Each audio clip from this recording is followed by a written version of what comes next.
Okay.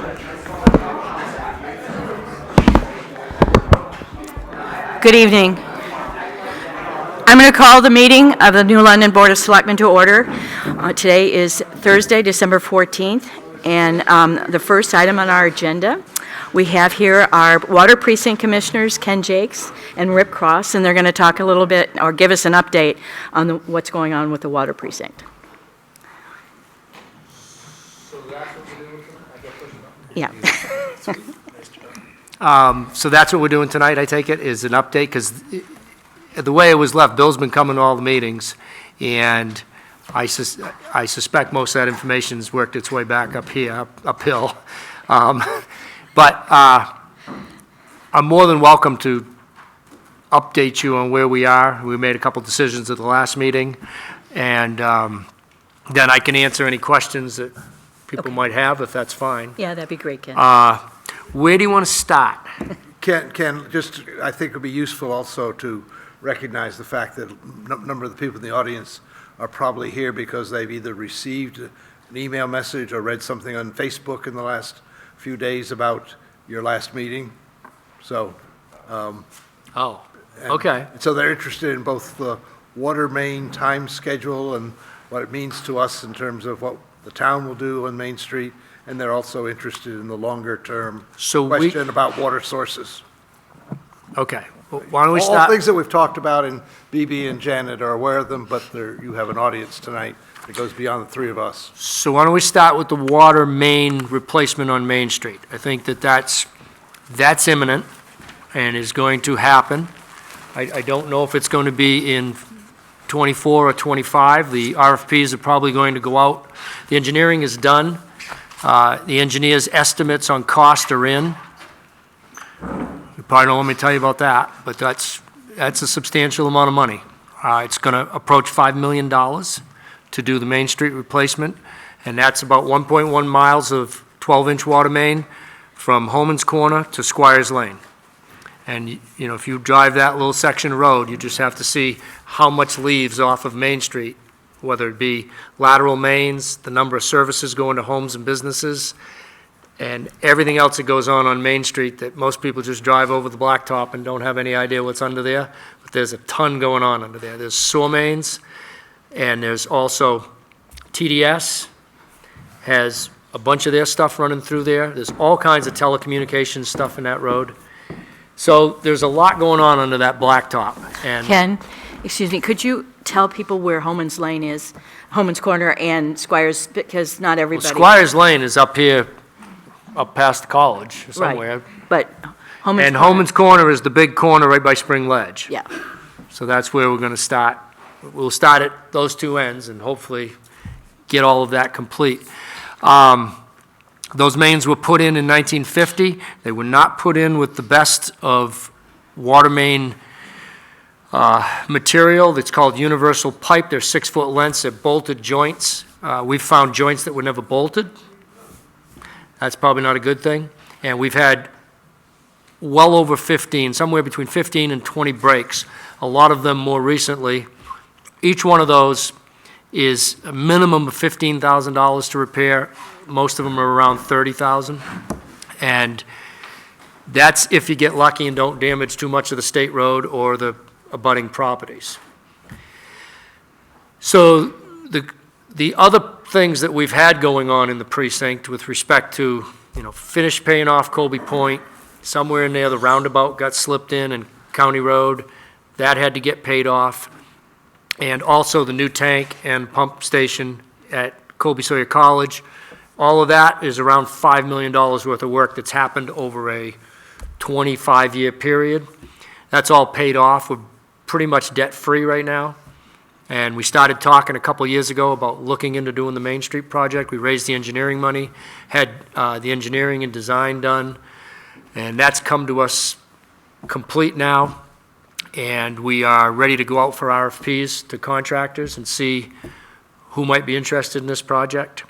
The estimate from the engineers, it's probably a three-month segments to complete it. Some of that could change based on the size of the contractor that may be interested in it. You could have a very large contractor who could work 2 crews. They could start from each end. You may have a moderate-sized one who could have 1 crew laying lines, the other crew coming back in and doing all the lateral stuff and all the ancillary stuff that has to go through it. This is replacement of fire hydrants, all new valves. One of the biggest problems we have right now, we get a water main break, you have to shut down almost the whole downtown area to stop the water from flowing. The valves are also 70 years old. So they just don't seat and hold anymore, even though they're exercised every year. So there's a lot of stuff that needs to be changed on Main Street. It's really important to the infrastructure, just because everything comes off of that. And your 2 tanks flow back and forth across that line. So that's where we are right now. They're going to put the RFPs out. If we get some bids back, we're going to try to put it on this year's warrant. If we don't, we'll raise money to help defray the cost of it in future years and probably end up doing it in '25. But our goal is to try to get it started in '24. Can I interrupt you again? Would you explain that you say your annual meeting, your warrant? Would you explain what's different about your warrant and the town's warrant? So we're a separate municipal entity. The only thing we do not have is a bonded tax collector. So the Board of Commissioners runs the precinct. It entails 2 towns in this particular case. And we do pretty much everything that these folks do, except on a little bit smaller scale. And we utilize the town of Springfield and the town of New London to collect taxes in the precinct. You probably, if you're in the precinct, you see that after your county and school tax, it probably says water precinct tax. Some of them may say sewer tax. I'm not on the sewer, but I don't know if it says that or not. Yeah. So we're our own little deal down there, kind of across from Buckland Beach, that, you know, before you go into the stump dump. And, You might tell them what the budget is. okay, Rip wanted me to mention, so we have a budget of around $650,000 a year. That's a little different than yours. Yeah. So a $5 million project is a huge undertaking for us, and it'll have an impact on the tax rate. There's no question about that. We're going to try to keep it, it's probably going to be up over $1. We've always tried to keep the tax rate at around $1 per thousand, but it is going to be more than that, I'm fairly sure. Part of that is determined by how we fund it, whether we use local banks or whether we use the bond bank. And the term of the loan, of course, will make a difference.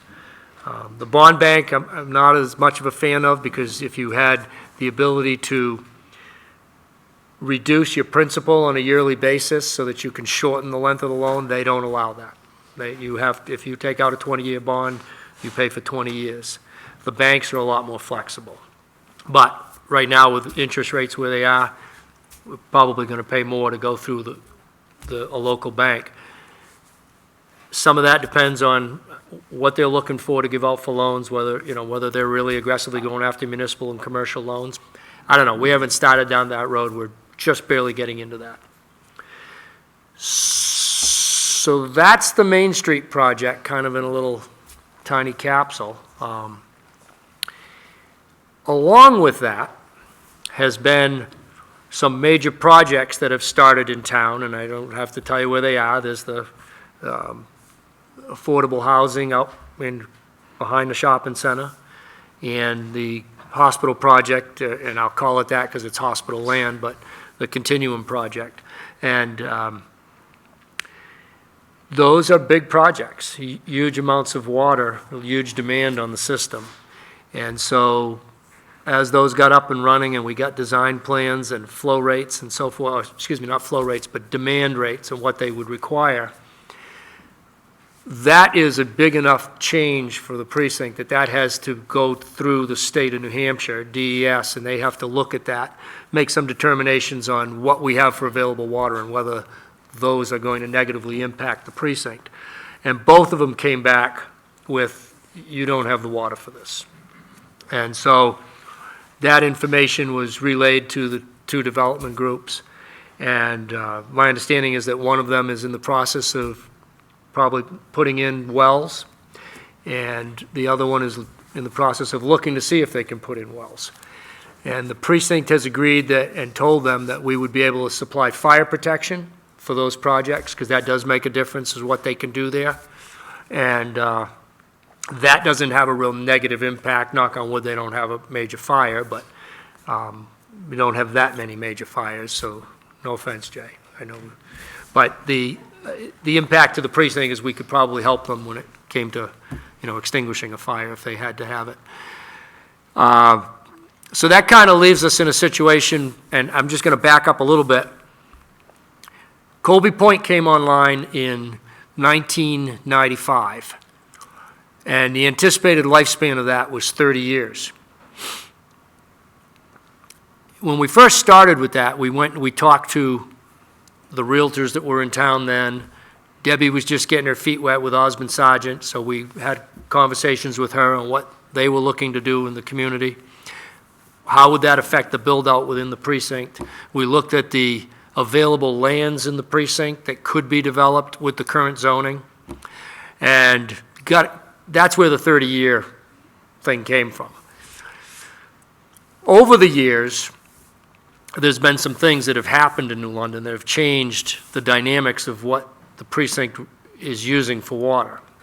One of the major ones was when the town took and brought the sewer department under their little bailiwick and became a public works. And I know this, that the rates went up dramatically. And again, I'm not in the sewer, but some of the people that are the large water users were down banging on our door saying, oh my God, look at what I'm paying in sewer rates. Because they do use the precinct water numbers for their meters to help as part of their formula to develop the billing for the sewer usage. So the two big ones are the college and the hospital, of course. And they went through a lot of renovations, trying to put in conservation measures, low flow everything, and really tried to reduce their water usage. That had a big impact on the amount of water that was going to those two big facilities for the precinct. The other thing that happened is the middle school moved to Sutton. And that's one kid, 5 flushes a day, not counting the rest of the water that goes through the place. That was a huge amount of water also. Unanticipated gain in water. And so you've had some development over the years that has taken up some of that. And you've had some pieces of land that were potential pieces that could be developed in the precinct that have been absorbed by other means, and Osmond Sargent's been a big one. So the Messer and Buckland properties were huge pieces of property, all in the precinct. Some of the build-outs I saw on that were scary. Also, the land behind the millstone was picked up, which was, not 1,000,000 acres of land, but it was a piece of land in a good part of town that had a lot of potential. So, that being said, there's not a ton of developable land left within the precinct, large tracts. And that's not to say there aren't any, there's a couple. So we've taken a look at what's gone on for growth in the precinct, and over the last 10 years, we've been looking at basically 1.5 residences per year. That's not a ton of growth. And so when you have a major project like this come in, and I don't want to point any fingers. I think you have to look at it before you go dive into the project and say, well, what's available for resources to make sure the project is viable? And I'm not sure some of that was done. So that puts a squeeze on the precinct at this point because, even talking, I know Adam's not here tonight, but when we first started having discussions about continuum, we started talking about municipal water sources and how would you go about developing a new source and what's involved in that. And just being a little devil's advocate, I asked him, so how long does a new municipal water source take to develop, Adam?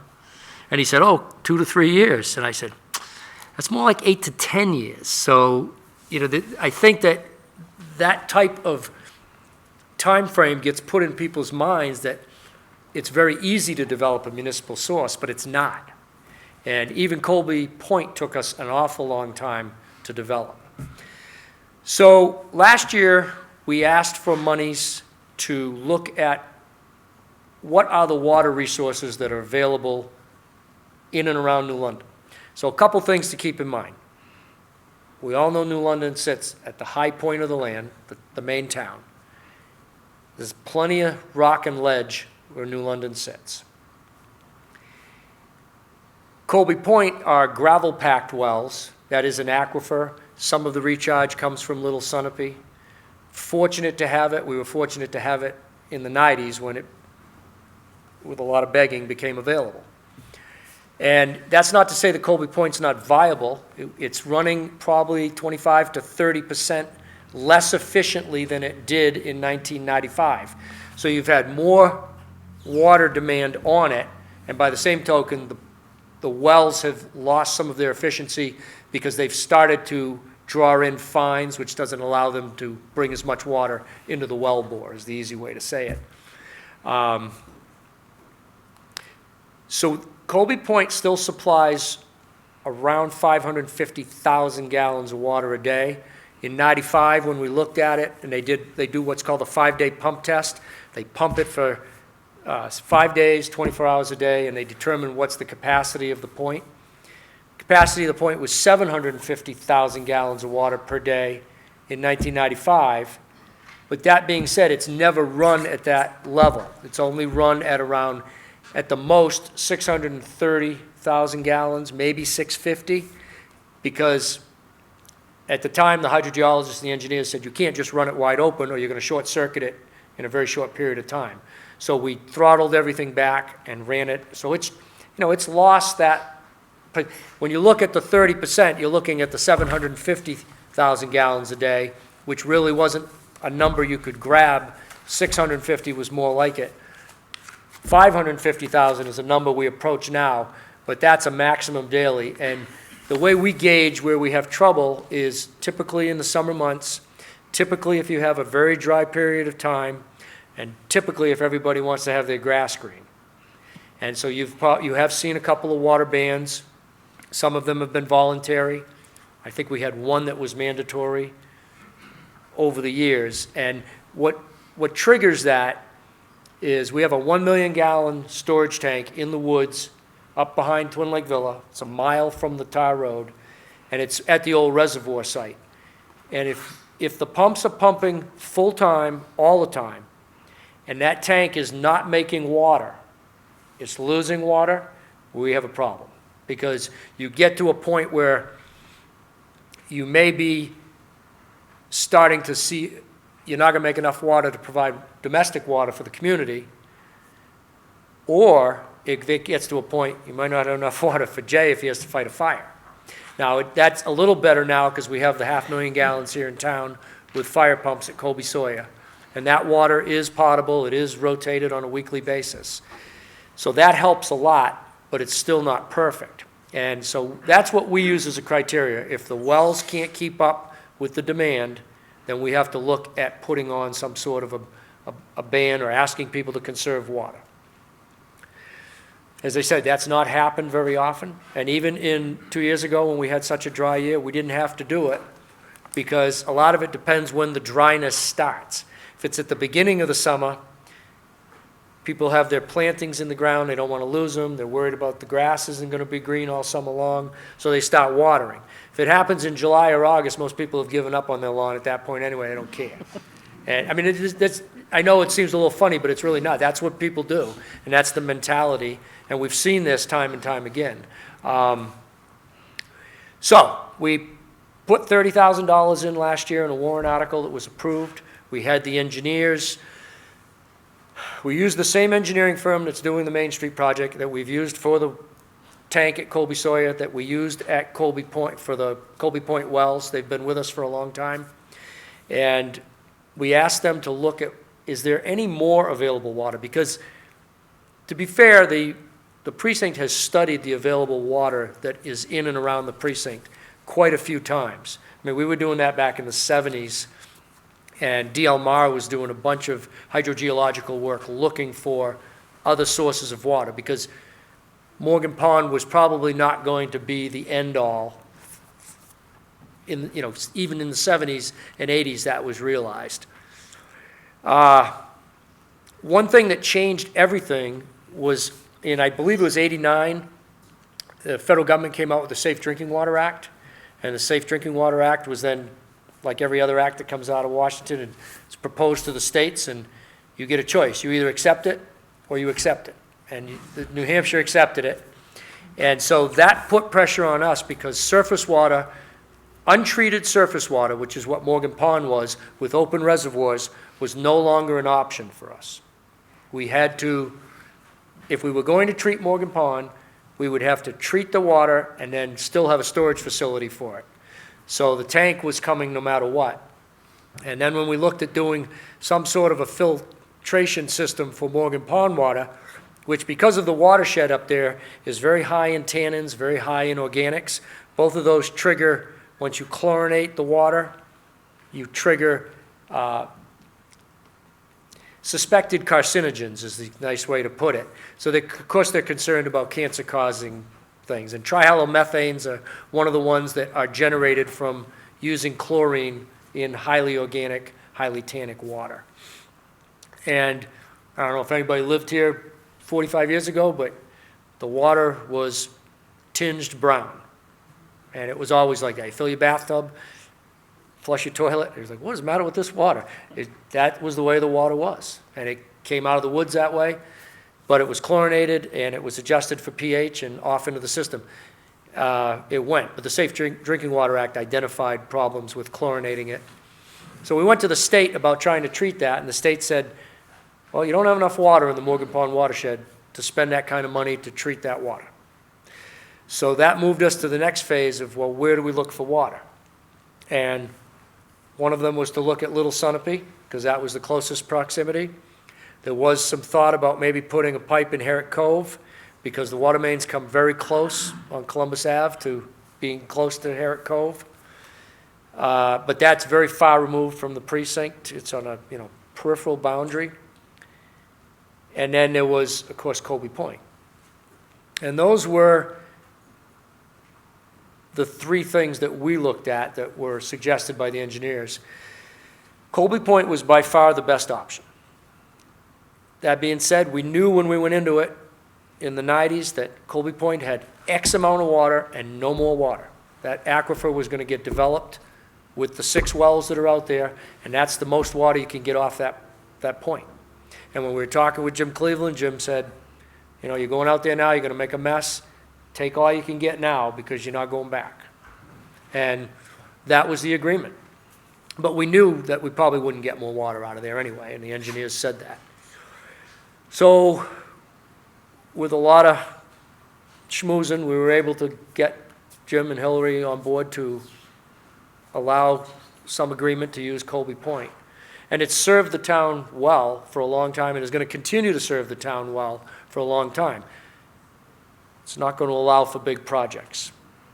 So the newest information we've gotten from the engineers is they broke it into 2 parts. Can you look at surface water? Can you look at doing anything to maybe enhance Colby Point? And can you look at maybe bedrock wells, so driven wells, that would serve a municipal purpose for us?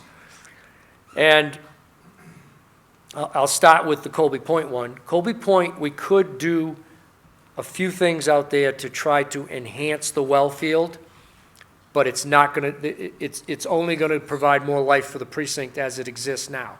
Those will not allow for large projects to come in and consume 35, 45,000 gallons of water a day. It's just not there.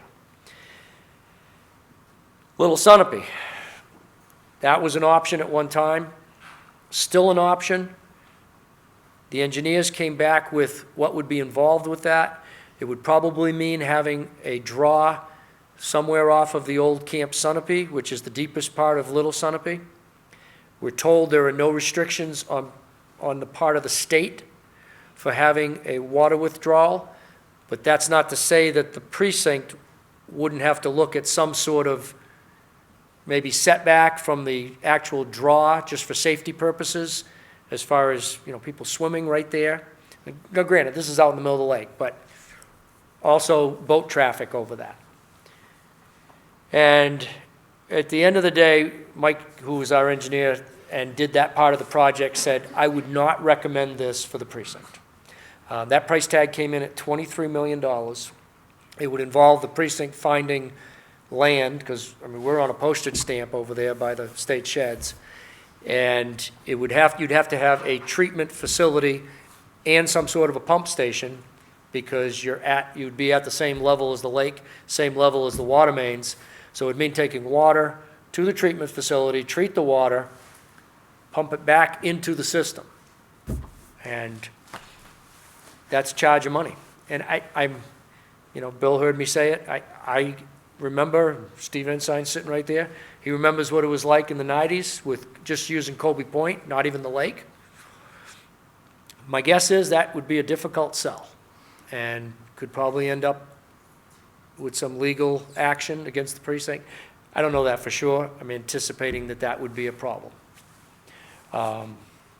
So the other half of the study looked at bedrock wells, and the bedrock wells, I need to just start from what these guys do. These guys are rock guys. They don't know anything about New London. They don't know anything about Springfield. They don't know anything about the surrounding community. They look at what's underground. They look at rock formations. They look at fissures and cracks in the rock formations. And they catalog all this, and they put a red dot on a map and say, that's probably a good place to look for water. That's what you know so far. That could be a good place to look for water. And they broke it into a couple of different segments. So these were the places that maybe would have the most potential. These are places we might look at afterwards.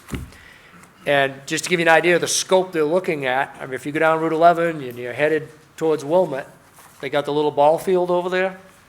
That was one of the places they wanted us to look. Well, that's a long ways from anything. And that's a lot of pumping to get it here. One of the other places identified, and Janet knows this, is down right behind the strawberry fields on Pleasant Lake. If I remember right, last time I was there, that's downhill too. So that's double lifts just to get it to town. That's assuming there's even water there.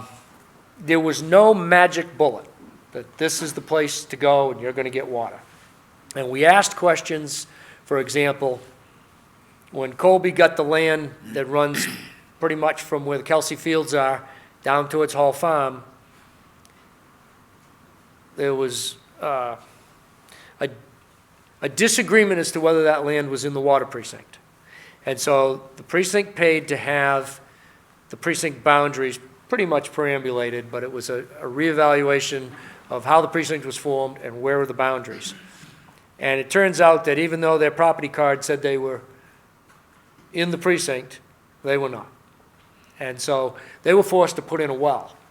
Now that's a high volume well, is our understanding. It's about 100 gallons a minute, that's the type of well we would be looking for if you were going to do a municipal well to provide the amount of water that you would probably need. Now, even at 100 gallons a minute, it's only 150,000 gallons a day, roughly.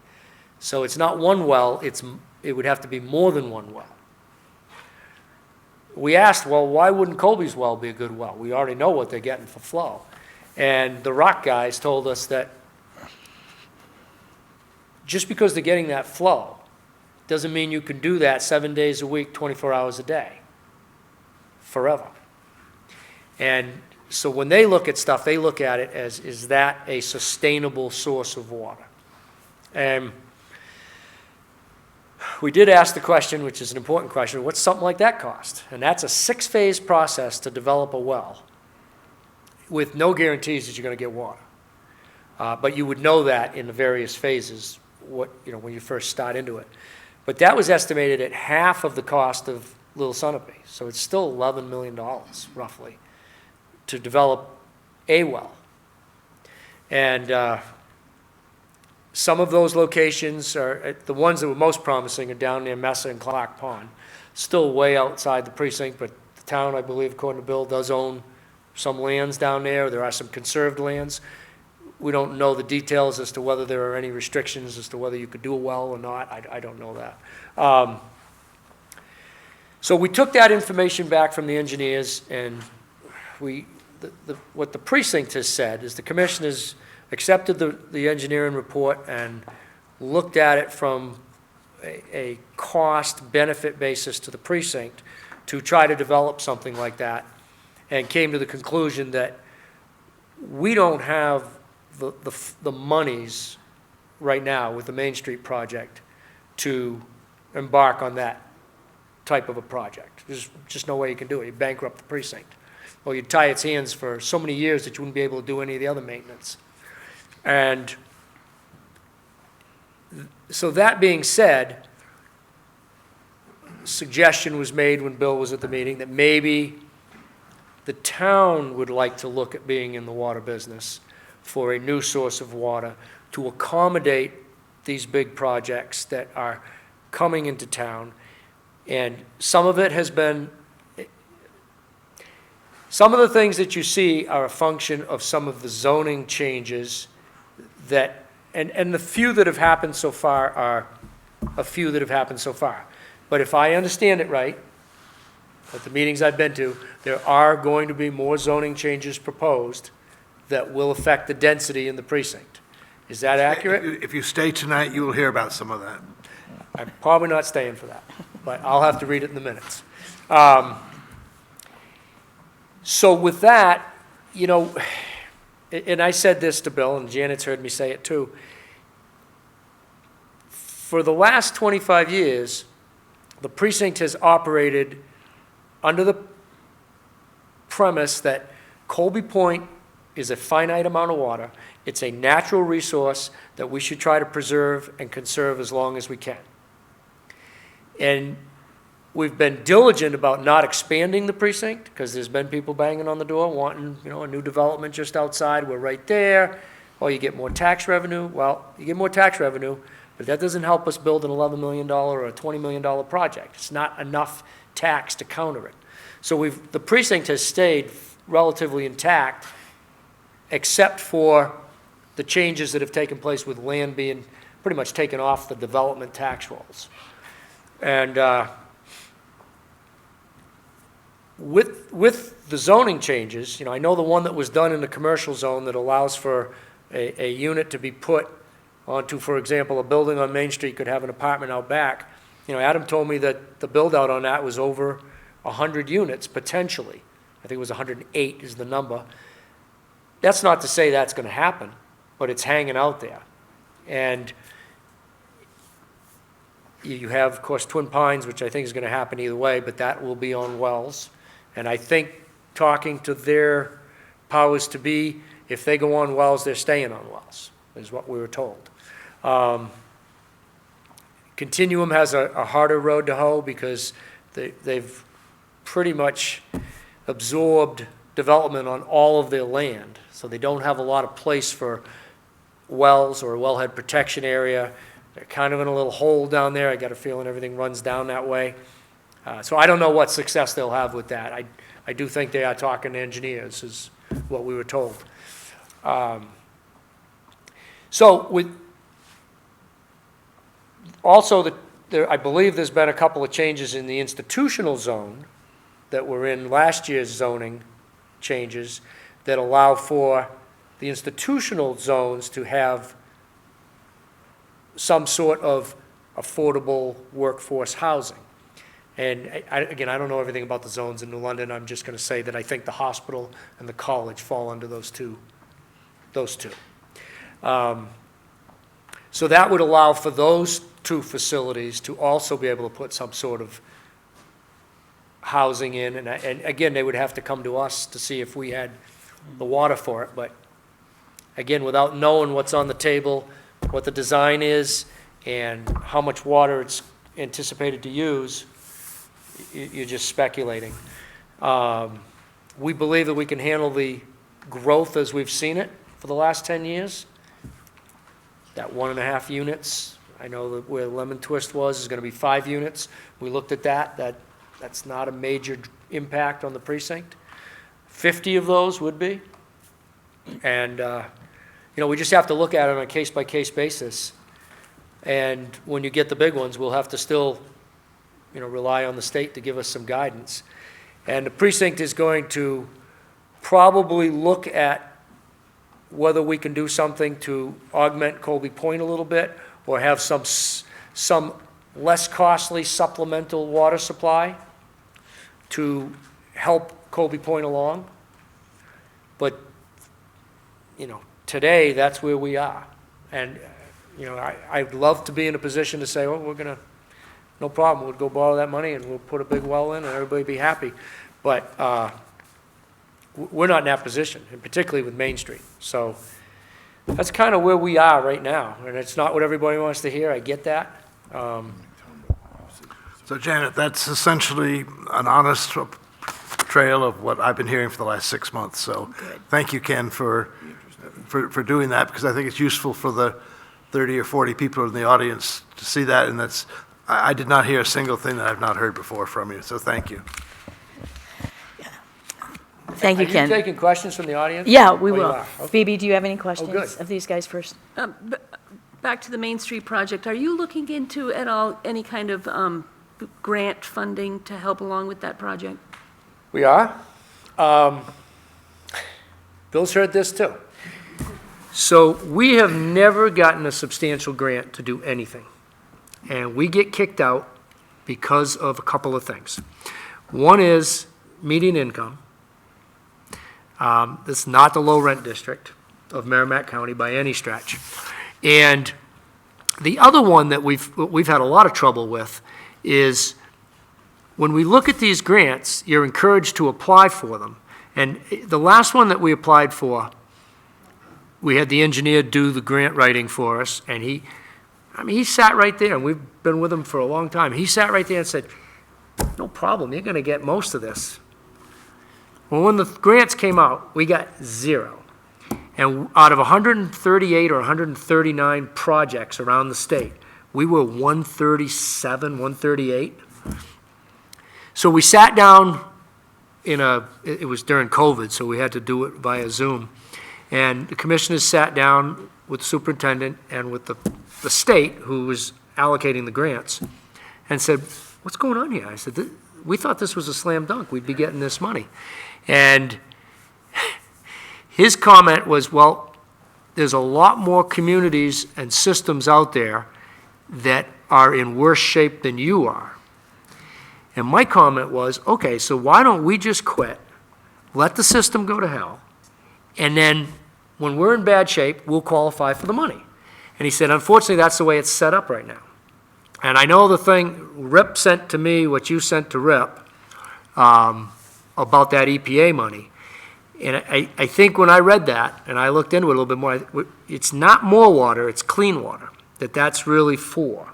And so you can't confuse the projects. You can't say that if you apply for these grants because you need more water, that's a great thing, but that's not what a lot of that money's for. A lot of that money is for systems that have deficiencies that don't allow them to provide good quality water that may cause health issues. They're not meeting all of their lead and copper specifications with the state.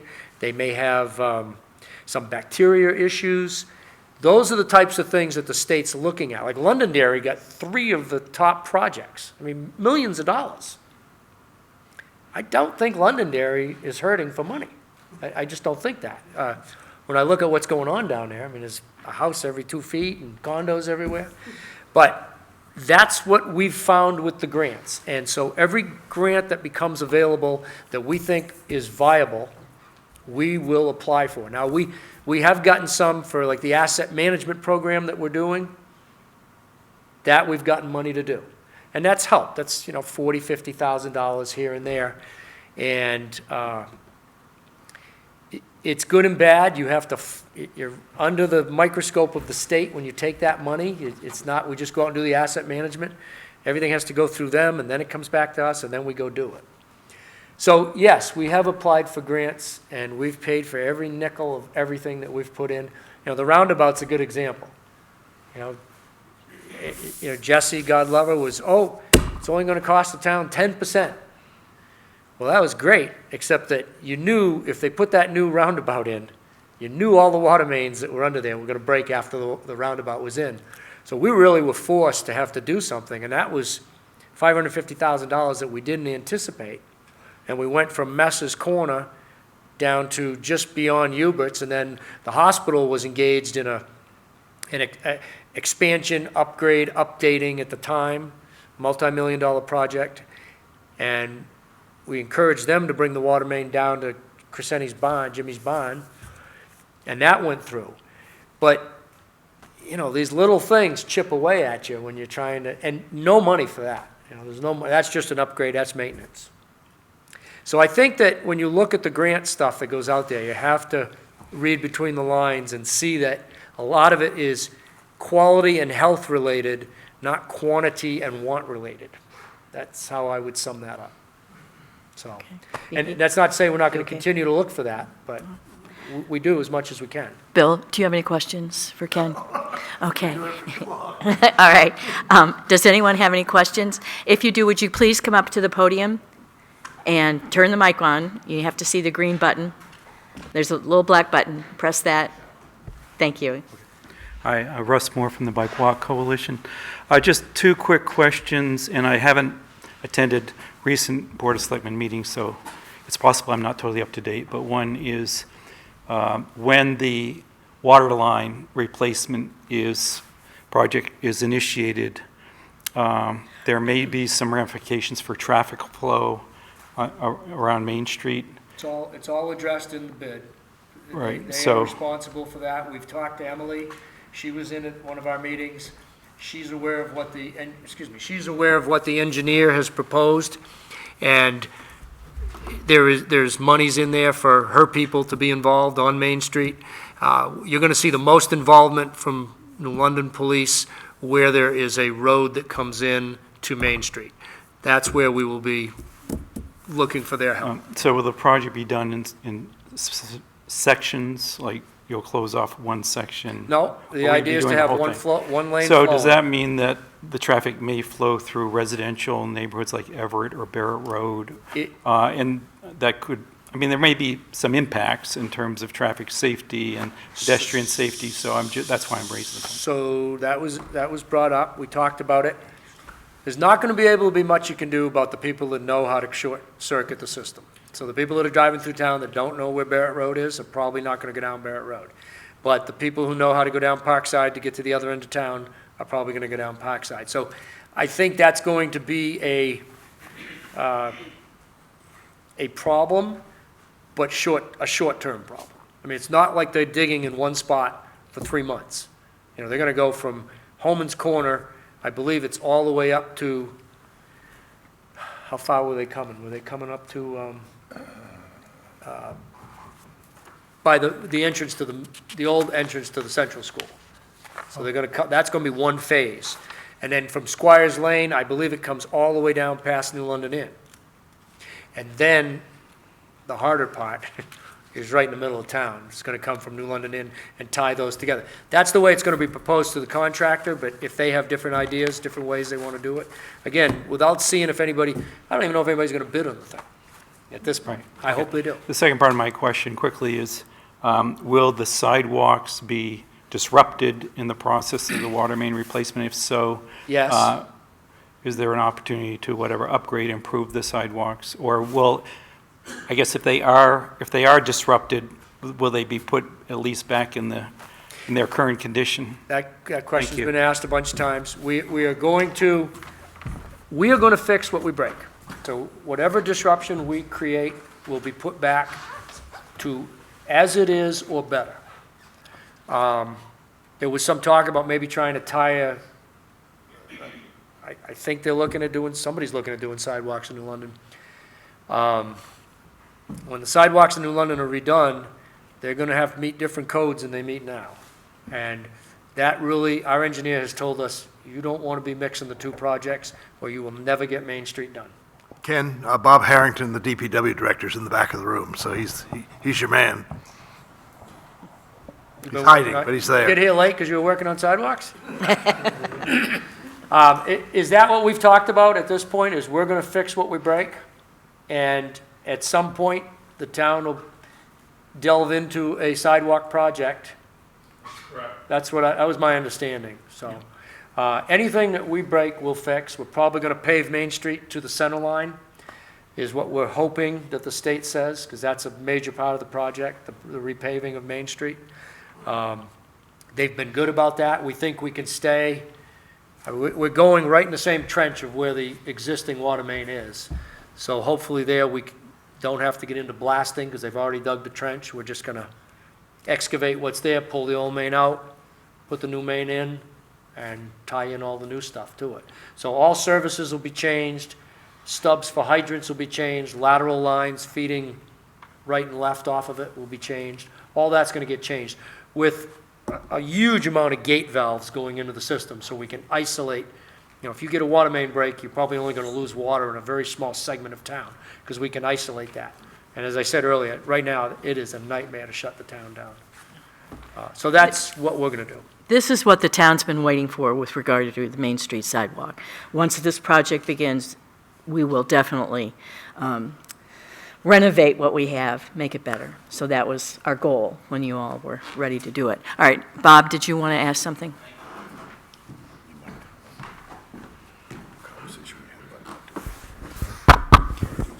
Bob Lyon, New London. Thanks, Ken, for a brilliant presentation. Awesome. A lot of good information. Thank you.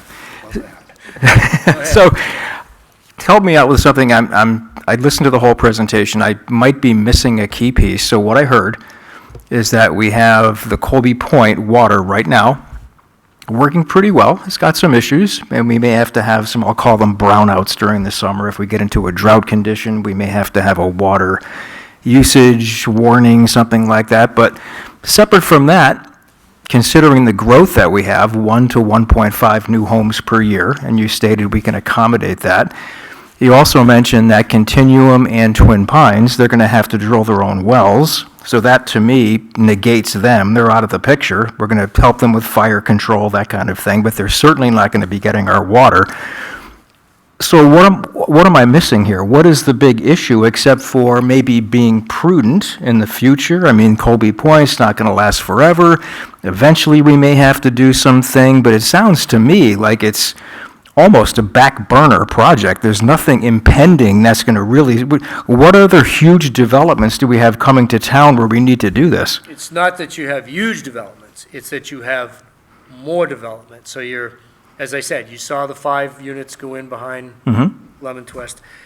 The zoning now allows for some of the commercial businesses in town to put in an apartment if they wanted to. So they could have existing space or add on that they reconvert. Those are the things we don't know what that build ought to be. I don't know that anybody is going to take advantage of it, but they can now. Are those subject to approval or disapproval, or the zoning change has already been made so they can do it? Zoning has nothing to do with us. That's, Right. I mean, when you step in that little red, white, and blue booth and you see the planning board recommends this, Right. it's pretty much going to be a new zoning ordinance. So that gets checked off in a referendum vote at your town meeting. Right, the town votes on that, so it could Town get votes on voted that. down, and this becomes a Those- non-issue. Say it again? If the town votes against it, it becomes a non-issue in terms of water. Yep. Fair? That's Fair. fair, okay.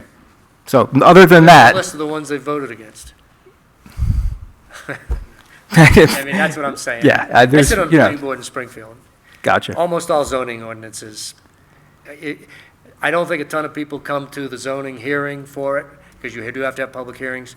So I think people put a lot of faith in the town and in the planning board that this is the right thing for the town. I think you're right. My last comment would be, I think I'd go along with you on that, except for when people start hearing about tax increases, that's when their ears start to perk up, especially when we're talking about other huge expenditures for the town, so. I think it's worth mentioning that, you know, right now, a capital project is paid for by anybody who owns land in the precinct. Whether you use town water or not, it's assessed. Capital projects pretty much end up on your tax bill. And, you know, a part of the tax bill that you get, that dollar per thousand, I'll just round that number, some of that is for capital projects. And the commissioners believe that if they're, and Bill heard this too at the meeting, that, you know, if everybody in the town of New London believes that a zoning ordinance is a good idea, and everybody in the town of New London gets to vote for that ordinance, our position is that maybe everybody in the town of New London should have to deal with the ramifications of what that ordinance might Sure. put on for stress to the infrastructure. And so that's why I say, that's not to say that there couldn't be conversations going forward between the precinct and the town of New London. And I had suggested the other night that maybe it could be in some joint venture, a partnership. New London develops a source, the precinct manages the source. I don't know, that's all just thrown out there. But those things are things that, if it's been said that everybody benefits from the sewer in New London, so everybody in New London pays a portion of the bond on the sewer. That's fair. But you don't need a sewer if you don't have water. So everybody kind of benefits from the water. If you want to go to the restaurant, you want to go to the hospital, go to the dentist, people come into this town and you have to have clean water. Right. And so if everybody benefits from that, then, I get it. The people on Rowell Hill don't use any municipal water. They don't really get any fire protection from it. So why should they pay for it? But, Right. That's the argument I don't have. But again, as things stand right now, As things stand right now, we're okay right now. we're treading water. How's Treading that? water. We're fine. Yeah, Yep. okay, And thank you. that's not to say that, and I don't know how that's going to all shake out with Continuum. My guess is that they're probably going to be able to find a well to do partial phasing of this. They've already banged on the door asking, well, can we do some of it with the water precinct? Can we do this part of it with the water? I don't know what's going to come out of all that, and they won't know till they get their study done. But they're really limited as to it's not a huge piece of land. Yeah, thank you. That's what I know. Chief? I can hear you. Jay Line, New London Fire Chief. No relation to Bob, but a good last name nevertheless. Just from first of all, we're very grateful to work really well with the Springfield New London Water Precinct. Rob Thorpe, the superintendent, is fantastic. And I'm sure that Bob Harrington would reiterate that with the inner workings between all the departments, even though it's not under necessarily the same umbrella. Just from a clarification standpoint, with Rowell Hill, we would use New London Water Precinct water for that fire, just because there's no other source that we look at, whether it be off Brookside or Main Street, whatever the case may be. When we look at sprinkler systems and the importance, whether it be New London Place or workforce housing, those are important factors as far as the relationship that we have with the water precinct, because otherwise the size of the building, even using their wells, they would not be able to get the fire flows that they need in order to build the buildings that they have. So for instance, people may say, well, sprinkler systems that use more water. They actually don't. So for instance, the Hilltop fire, when you see our ladder pipe in operation, we're flowing over 1,000 gallons a minute. So you take that and you do the factors, we can very easily use 50, 100, 150,000 gallons pretty quickly if it's a large-scale fire. In turn, 98 was a great example with a sprinkler system in a larger building in the gallery. So we had a fire at the current China City location. One sprinkler head went off, and I would guess to say that maybe they used 150 gallons of water. If that building did not have the sprinkler system, if that building did not have the coverage from a fire protection standpoint, we would have used 500,000 gallons of water. So certainly the interaction, we sort of joke, even this building, you think that one sprinkler goes off and there's a deluge of water. It's a single head or maybe a couple of heads that go off that contain the fire. Fire department ultimately gets there to make sure that everything's extinguished, but the importance of having the water precinct in conjunction with the larger buildings, whether it be at Colby Sawyer, the hospital, any of the larger Fenwood Commons, Bittersweet, sprinklers make up for a multitude of sins. So just from a clarification standpoint, I think that even if buildings aren't necessarily allowed to, or there isn't a sufficient flow for development, looking at the precinct expanding into those areas, if they're in the water precinct, is important from a fire protection standpoint. Thank you, Chief. My only point on Rowell Hill was that I don't think a lot of people that live down Rowell Hill know that you can tag a hydrant to put out their fire. You know that, and I know that, but I don't think a lot of them do. And that was the case, we had a fire last spring. Actually, the number 2 person, state police, had a fire in Springfield, in Sutton. And so we were able to tag the hydrant at the end. Yep, so, thank you. Okay, are there any other questions for Ken or Rip? If not, Ken, amazing information you have at your disposal. Not really amazing. No, it's really, and even the history of it is. Corner, the other side of town. Yeah, no, it's wonderful. Thank you for coming and going through it. I think people really appreciate it, and they need to know We'll what's see going what on. happens in the future, but Sure. it's, at the end of the day, it is what it is right now. Right. And that's, there are a lot of challenges, and, that's not to say that at some point they can't be overcome, but it's not right now, so. So Jan, I think we ought to also recognize one of the former commissioners is in the audience tonight. Jimmy, thank you for all the service that you gave. And Rip, thank you for stepping up to fill some big shoes. Yeah. He didn't have a choice. He got elected, He got appointed.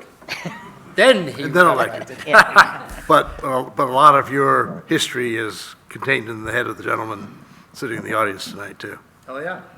Jimmy was around a long time.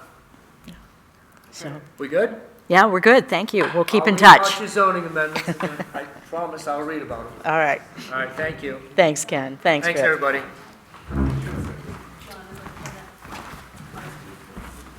All right, Will, you're in charge.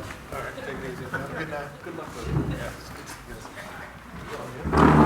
Good night, Tina. Good to see you. we'll see you soon. I hope so. Take care. Who I am. Yeah. Hi, Jerry. Okay. So at this point, I'll ask if anyone has a comment or a question they'd like to ask about anything that is not on our agenda. Yeah. I was just curious, is there, Rich Epstein, resident, is there going to be any update to the police project to find the new location, like what are the locations, information like that? Yeah, tomorrow morning Okay. at Colby Sawyer, we're going to have an information about all sorts of topics, and that's one of them. Thank you. Okay, anybody else? Any other questions? No? All right. Lynn, you want to talk about budget software? I do. So I'm asking for your approval tonight to enter into an agreement with Questica for the budget software. I've been researching, it's been a project for a couple years, and I've been doing some harder research over the last few months and finalized my decision that I think Questica would best serve the town. They have the features that would really be valuable in preparing and evaluating the budget each year.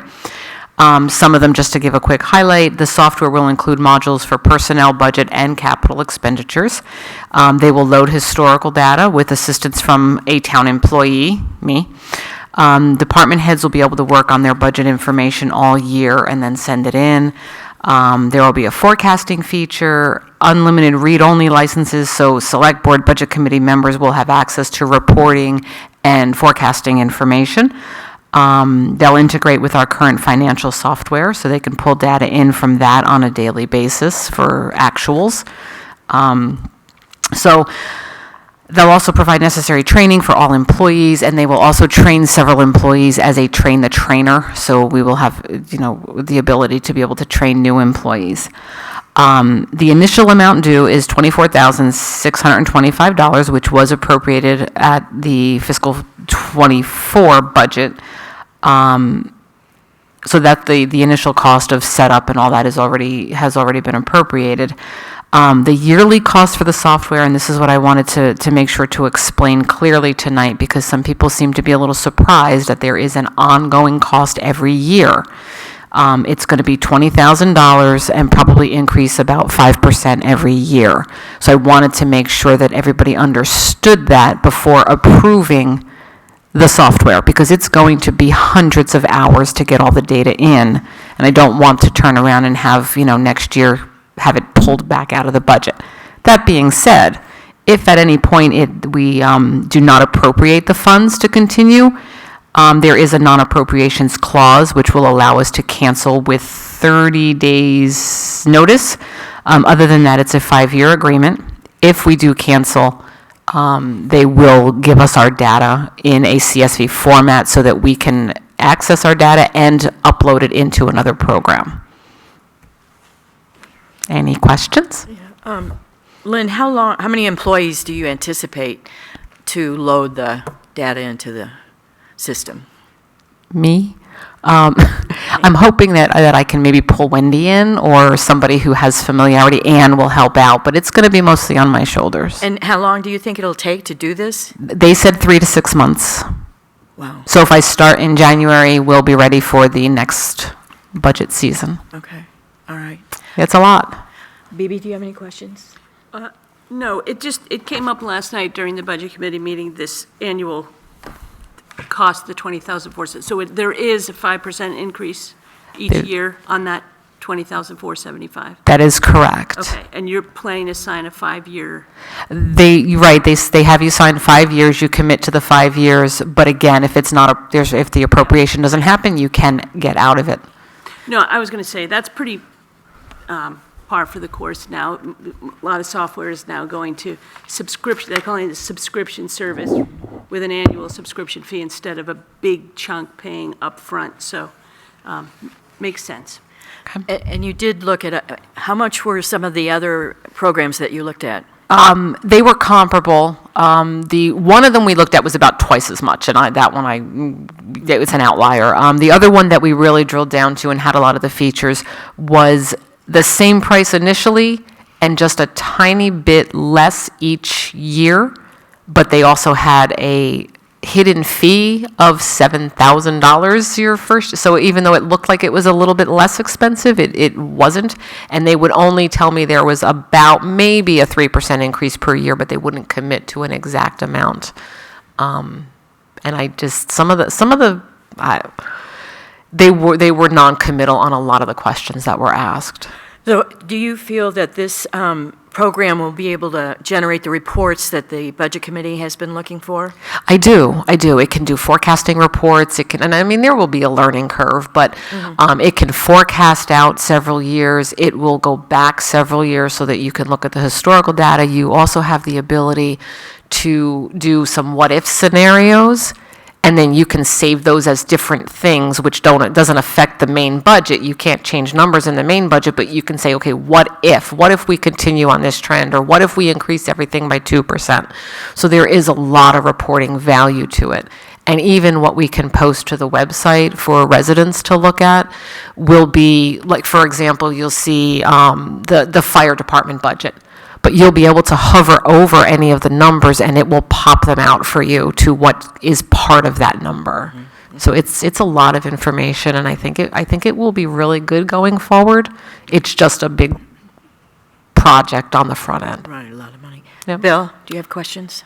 Yes, I mean, only a comment. This is a project that Lynn and her predecessor and the budget committees of various memberships have wanted to do for a number of years. We approved the purchase of the software in the current year's budget, and I think the only surprise now going forward, as Lynn said, to some people was that there's going to be this ongoing maintenance project. And I think Lynn's here tonight not to ask us if we'd like software, but to approve this specific project as an expenditure of the money that's already been appropriated. Okay. And I certainly support her in doing that. Wouldn't want her to begin to do the research that she's already done. Okay. Are any questions from the audience about this? Okay, if not, do I have a motion to approve? I move that we approve the selection of budget software as outlined by the finance officer. Okay, a second? Second. All those in favor? Aye. Okay. Thank you. Lynn. I know it was a lot of looking up. Bill, you were going to talk to us, tell us what's going on with the planning board? Well, not totally. This would normally have been under our committee meeting reports, but I see it's been moved up here. Tonight, as probably you know, we're in the process, the planning board's in the process of reviewing possible amendments to the zoning regulations, zoning ordinance, which happens annually in most years. And at our meeting on Tuesday night, in fact, we considered several additions to take forward to a public hearing on January 9th. And the chairman of the planning board is here tonight if you want to go through any of the others which relate to floodplain maps, R1, R2 setbacks for side yards, cluster and PUD minimum lot sizes, and a variety of things related to accessory dwelling units. And I would say that the Housing Commission and the Planning Board have worked hand in glove, and all of that, with one exception, seems to be have little or no controversy around it that we've heard so far. However, on Tuesday night, there was considerable controversy about one provision, and just to orient you and the audience to where we are, we're on page 13 and 14 of the general provisions of the New London zoning ordinance, and then specifically we're at item number 18, which has to do with accessory dwelling units, and the particular issue under at that point is an item under item E, little 1, a simple statement that says as follows: one attached ADU and/or one detached ADU per single-family dwelling, semicolon. Within the shoreland overall district, properties may have one attached ADU or one detached ADU. The controversy here, the larger part of the ADU discussion is about the allowing for detached ADUs. There doesn't seem to be any significant disagreement about that, as there was several years ago. But there is the question about whether or not having outside of the shoreland overall district the ability to have both an attached and a detached ADU is creating overdensity and affecting in the rural quality of the rural nature of our town. And the original ADU provisions said that maintaining the rural quality was important. And so at the vote on Tuesday night, I abstained from the vote. The rest of the planning board approved it unanimously because I felt that as the representative of the selectmen there, that I alone shouldn't say, yes, I personally support this, but I felt that the two of you should have the opportunity to know there's a controversy here brewing, and that come the hearing on the 9th of January, that undoubtedly there will be some further discussion of this, and even tomorrow when we present this at the discussion we're having tomorrow, I suspect Tim Paradis, the chairman of the planning board, will raise this issue also. But I think it's important that the two of you either be on board with this or we have some discussion. We don't have to do it tonight. Looking at the clock, we have another meeting on the 4th of January before the public hearing, and it may be you want to sleep on it, think about it, or whatever. But it turned out to be an issue of some concern the other night, and then listening to Ken about the water here, there were also some concerns, not only about the rural quality of doing all of this, particularly in the so-called ARR zoning district, but also even in the so-called core districts of R1 and R2, because what about water and other concerns? And so there, I think, are some legitimate things to be heard on both sides of this, even though I come down in support of the Housing Commission and the Planning Board. Thank you, Bill. Bibi, do you have any questions? Yes, I'd like more time to Yeah. collect. I watched the planning board meeting Tuesday night, and listened to what everybody said, and feel like the zoning board and the planning board and the housing commission have probably had lots and lots of conversations about it, but I'd like more time to do my own research and have my own conversations with people And I on would both commend to both of you, you've done it, maybe to Janet also, and to anybody who's interested in this subject, that the last one-third of the recording of the planning board meeting on Tuesday night deals very well with this subject. It's a good 30-minute listen and watch. Yep. Thanks, Bill. I don't know where Tim is, I don't see him. Would you like to make a comment or add anything, or you're ready for tomorrow and we'll talk about it then? Okay. Tim is the chairman of the planning board. First of all, Tim, did I represent Yeah, adequately? thanks, Manon? Bill. Yep. Yeah, I mean, yeah, this is something that the Planning Board and the Housing Commission have worked a lot on. Particularly the Housing Commission really led the way on this. My personal opinion, I heard the concerns about the water tonight, but I also think it's not feasible to pretend that we can build 1.5 houses a year, whatever it is in the world that we live in. It just doesn't make any sense. And I think our philosophy from the standpoint of the board, as my understanding was that the tax rates going, or the assessments rather, for properties, that the largest contributor to the jump in assessments we saw was land value. And so if you can take land value out of the equation with an ADU, if you already own the land, but you have a garage or a barn, or you have a spot where you could put something, yes, building costs are high for sure. I don't think there's probably I don't think we're going back on that, but if you can take the land out of the equation, then you at least get potentially some housing. And the planning board's thought, along with the Housing Commission, if I could speak for them, is that more housing is more housing. It was brought up last night that, well, not all of these units, some of these units would be potentially, if you had an ADU that you built, and maybe it would be rented out to a family member or something like that. But that our thinking and understanding is that even if that's the case, then that means it's one other unit that they're not renting somewhere else in town. So it's just more housing, which also adds to diversity of housing, because not a lot of people, maybe people as they get older, they want to downsize, or they want to be close to family members, or they just want to be close to someone who might be able to help them out. So our thought is that more housing would be good. I don't think there's any scenario, for lots of reasons, either because of the existing limitations on lots where the underlying zoning would still apply, that there are many places where an ADU just won't work, either, as an attached or a detached.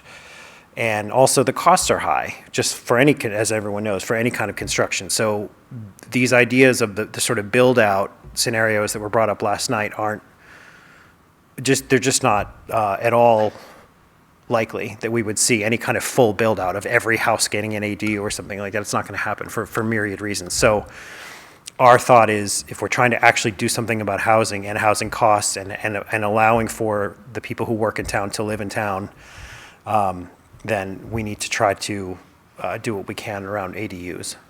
So that's the general thought that we have. Okay. Thank you, Tim. So, yeah, more tomorrow for sure. Okay, good. Thanks. All right.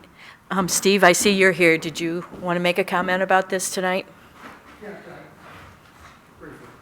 I remember our last go-round with ADUs. I was on the planning board then. Yeah. So I just raised a couple of concerns. One is that the proposal would allow 2 ADUs on every lot in town except for within 250 feet of water. That's the shoreland overlay district. And so that's a substantial departure. We have 4-acre lots in ARR and 25-acre lots in forest conservation and 2-acre lots in resident R2. And so we're now putting 3 houses, potentially 3 living units, where we only had 1. So at the meeting, I asked about the rationale for the changes to the ADU, and a large part of it is housing flexibility for families that have children who are coming or elderly parents to live together. And the rationale for detached ADUs was people don't want a common wall necessarily. And that all made sense. But I said to Adam, I say, okay, great, but what does that compel 2 ADUs on every lot instead of 1? And so the answer is, a desire for more housing and workforce housing, but and we absolutely, have a big workforce housing problem, but my position is this is not a solution that's going to help workforce housing, because even taking Tim's point about the cost of land, you cannot build houses and you can't convert garages and barns into living space and then rent them out at a workforce housing rate. To me, it's not a solution that is necessary to change our zoning radically to allow 3 houses on every lot where currently, you've only got 2 units.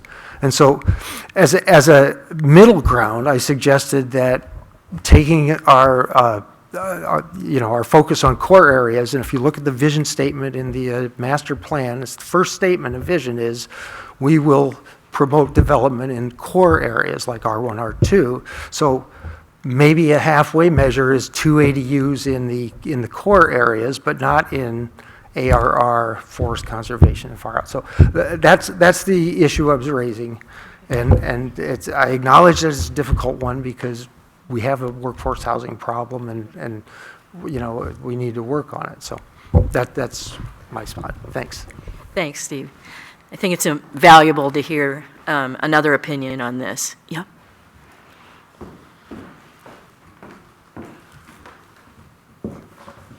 Hello, my name's Karen Epstein, and I was at the same meeting on the planning board as the previous speaker, and I had a different take on this. Because my perspective as someone that is in the core area is if the town wants to go down this road of rezoning in this way, that I think it's not really fair to load it all into one section. And what Tim just spoke of previously is that this isn't just workforce, it's more diversity in housing and more supply. So with that in mind, I take a different point of view than Mr. Root, that I believe if we're going in this direction, it needs to be spread throughout the town versus just making an already denser part of town having the responsibility of taking the uptake of potentially more density. So that was my perspective. Okay. Thank you. Thanks, Karen. Okay, Bob?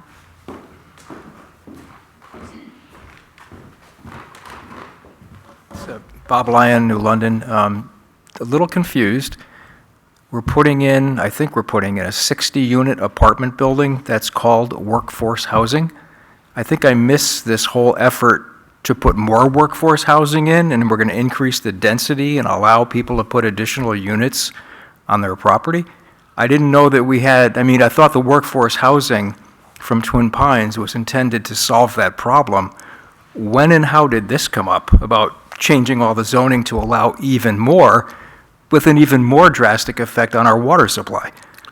So Bob, for clarity, a year ago, we adjusted our workforce housing ordinance provisions to make it easier to do workforce housing under a very specific set of constraints having to do with income, et cetera, et cetera, et cetera. Twin Pines has proposed its development under the workforce housing ordinance. Put that aside. What I mentioned tonight and the other speakers have been talking about and what was discussed on Tuesday night is the broader issue of having diversified housing in town of all sorts, irrespective of income and so on and so forth. One purpose of that might be to accommodate somebody who has a job and wants a place to live and can't find a place in town, much less afford it. Another purpose might be to have an elderly parent live in the house. Another might be for a young family to come back and live where their parents are, and so on. So the purpose of the accessory dwelling unit aspects of the zoning ordinance are deal with the diversity of housing, of which one aspect could be somebody in the workforce, but does not apply to the workforce housing part of the ordinance. That is very helpful, and my suggestion would be is to present it that way and keep those things entirely separate. Hear that, Tim, for tomorrow morning? We've got two funds, workforce housing, and we've got this other thing that's Okay. not intended to be workforce. So, some of us who've worked closely on this probably don't spend the time, just as the discussion with Ken Jakes earlier, if you spend enough time on it, you begin to understand it. I understand, but I think Yeah. for the town, I think that'd be a very helpful. Good. Thank you for the suggestion. Okay, are there any other questions? Russ? Thank you. Russ Moore again. I'm just registering concern, not a question, which is, and I have not been party to all the deliberations of the planning board and the zoning commission, and I appreciate all the work that's gone into this and the investment of time. But acknowledging that, I just think that it's important to be vigilant about several different kinds of ordinances that may result in increasing the density of our town with the purpose of making it more accessible to people who are from different incomes or different life stages, when in fact we have to look at, how will all the services be impacted by that increased density, not only water, but all the other kinds of services that we are going to be making available to people, and sort of planning for that in a really granular way, so that, we can address those resource questions, because we've got several different kinds of proposals, and the objective effect is it will increase the density. I think, as Steve pointed out, it may, depending on the type of construction and the type of project, it may not be, the result may not be of these ADUs that it's going to create more affordable housing for the workforce because of the cost of construction and all that. But anyway, just a consideration. Thank you, Russ. Again, to be clear about my position on this is I'm, by statute, the Selectmen's representative on the planning board, and in bringing this up tonight, I wanted my two colleagues to be aware that 98% of what the planning board does, they know about and they're in agreement with. This was an unusual half-hour discussion last night that I felt was important to bring here and for them to hear and for us to have the opportunity to talk. The opportunity to talk about the issues you're talking about are, again, on January 9th, when the planning board will have a public hearing on whether or not to proceed with these proposed changes to the electorate at town voting in March. And so, again, I think tomorrow on our program, tomorrow morning, we've asked Tim to present a broader view of what's going on in zoning. And the purpose of this agenda item was, because we do everything in public, was to alert my two colleagues as to this issue that has come up. Okay, are there any other questions? Yeah. Mary Rocco from Bunker Road. Just a clarification a little bit on the two accessory dwelling units, attached and detached. And a lot of people thinking they would use them for family, maybe mom and dad and so forth. So I think I had read somewhere that there were yearly time limits on these things, 30 years for maybe when things could be resold or something, or maybe I'm not clear on that. But if, say for instance, mom and dad then pass away, what happens to the accessory dwelling unit? Does that then turn into a short-term rental?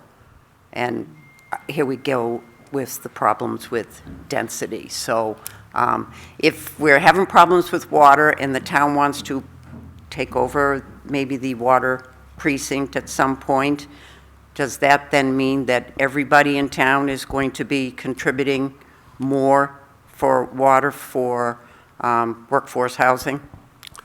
So all of your questions are legitimate ones, and I'm going, Tim, you want to say anything more tonight about all Thank this? you.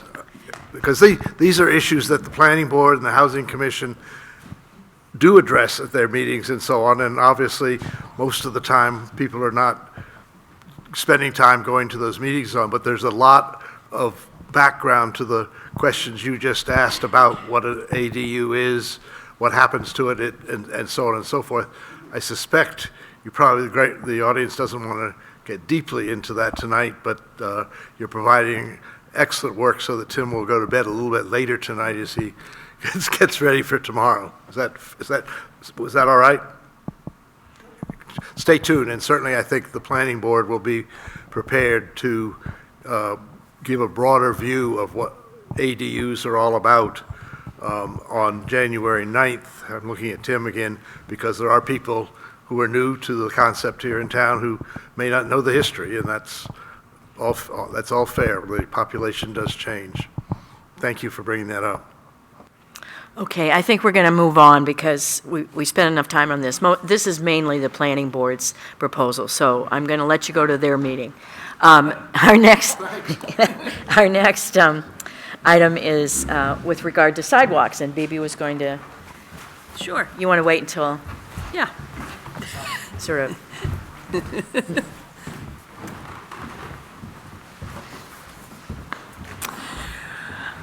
Yes, so I wanted to bring up the idea of a sidewalk committee.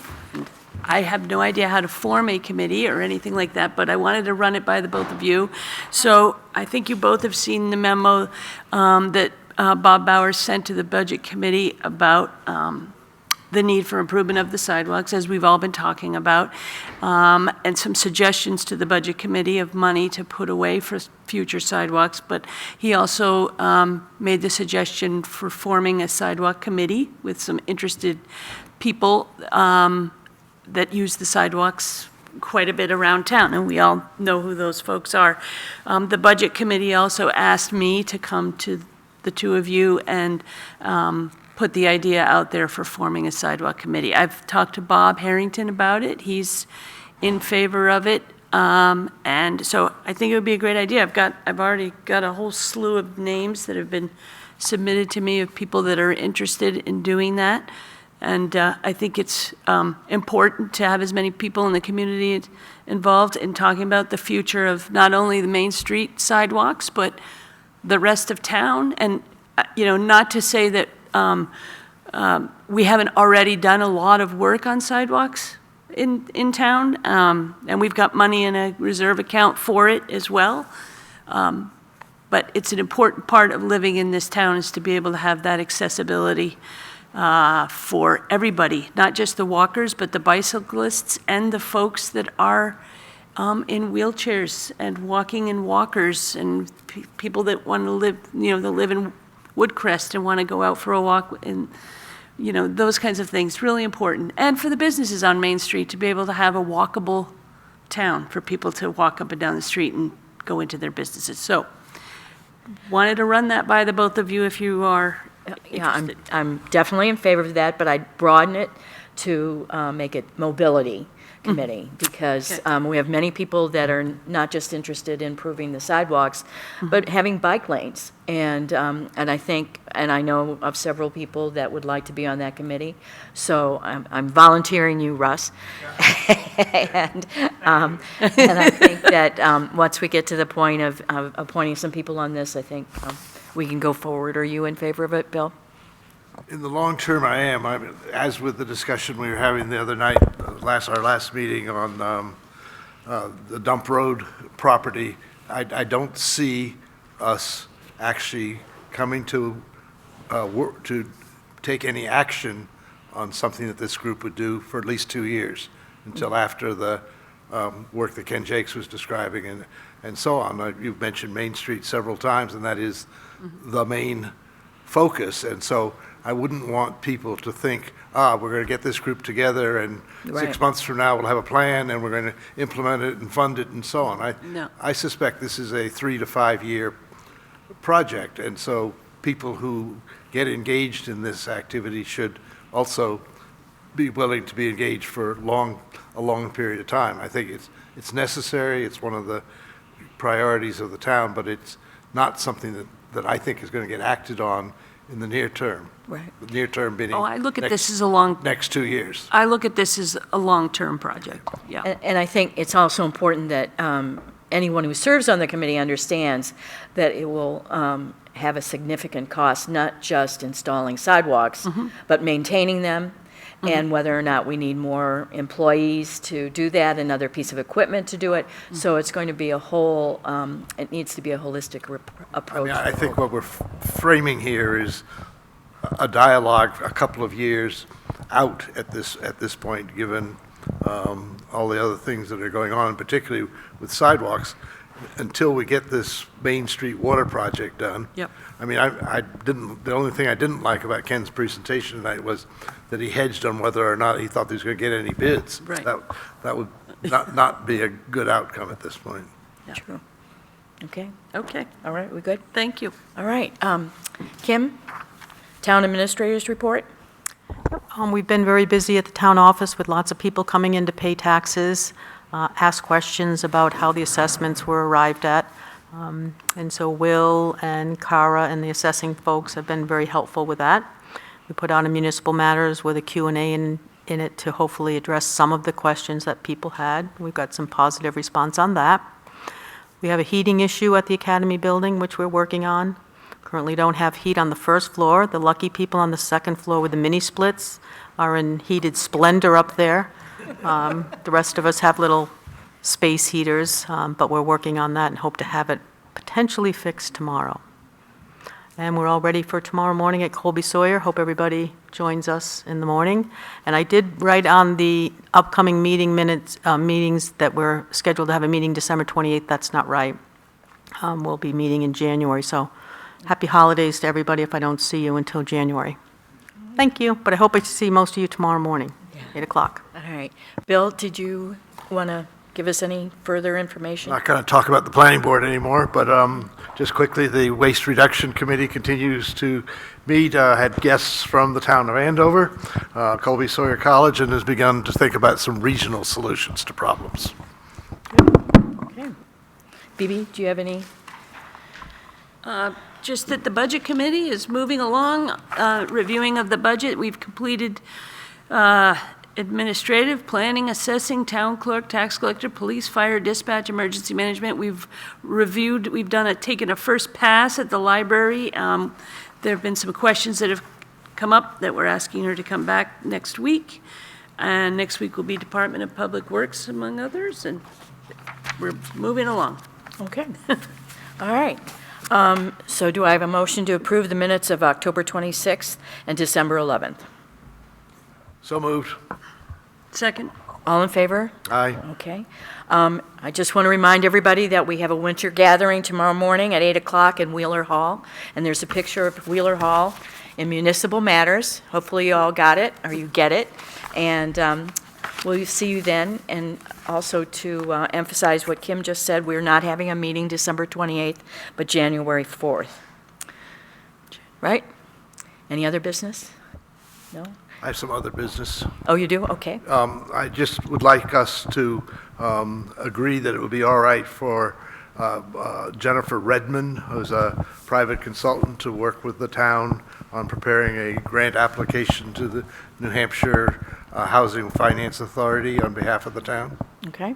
The application to be approved by us, but to have, at no cost to the town, to have some assistance in preparing it. All right, we probably need a motion to do that? I just Yeah. moved it. Okay, second? Second. All those in favor? Aye. Okay. Aye. All right, Bill, you're all set. Anything else? I move that we go to our public session to discuss items listed under RSA 91-A3, 2, personnel matters. Okay, Bibi, are you in favor? Yes, second. Janet, yes? Bill? Yes. Okay. Thank you all for coming.